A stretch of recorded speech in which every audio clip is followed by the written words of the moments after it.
আসসালামু আলাইকুম। সবাই কেমন আছেন? আশা করি ভালো আছেন। আলহামদুলিল্লাহ আমরাও ভালো আছি।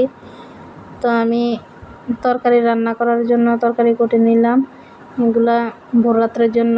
তো আমি বেগুন, সিম, আলু এগুলো নিয়ে নিলাম, শুটকি দিয়ে পাকাবো। আর এদিকে সবজি রান্না করার জন্য সিম, লাউ, আলু, গাজর এগুলো দিয়ে সবজি পাকাবো। তো আমি এইগুলা কুটে নিলাম। তো এদিকে আলু চপ বানাবো, এই জন্য আলু আর ডিম সিদ্ধ বসাই দিছি। এই কয়েকদিন আবার ছোলা বুট বানাই না, কারণ কেউ খাইতে চায় না। তো লাবিবের বাবা আবার ফ্রেশ আনছে গরুর, তো এগুলো আমি রান্না বসাই দিলাম। এগুলো ভোর রাত্রের জন্য। তো আমি ইফতারের আগে আগে রান্নাটা করি, এই জন্য আমি রান্নাটা তাড়াতাড়ি বসাই দিলাম।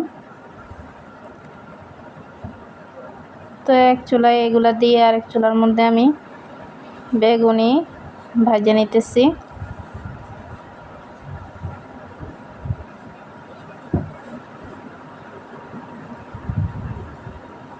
তো বেসনগুলা এটার মধ্যে আমি শুধু হলুদের গুঁড়া, মরিচের গুঁড়া, লবণ আর খাবার সোডা দিছি।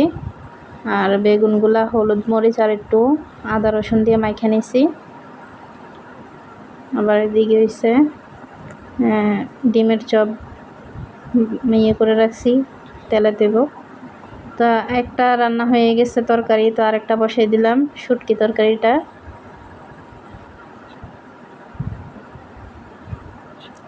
তো এদিকে আমার বেগুনিটাও বানানো হয়ে গেছে, বেগুনি আর ডিম চপ। আজকে বেশি কিছু করব না, এগুলা দিয়ে ইফতার করা হবে। তো এই তো ডিম চপ। তো এই তো আমাদের রান্না। এখান থেকে আমি আবার পাশের বাসা ভাবিকে একটু তরকারি দিছিলাম। তো এই যে সবজি। তো এই তো ইফতারের টাইম হয়ে গেছে, আমরা ইফতার করতে বসলাম। লাবিবে বাইরে থেকে জিলাপি নিয়ে আসছে, আর ঘরে বানালাম বেগুনি আর ডিম চপ। তো এই তো আমাদের ভিডিও।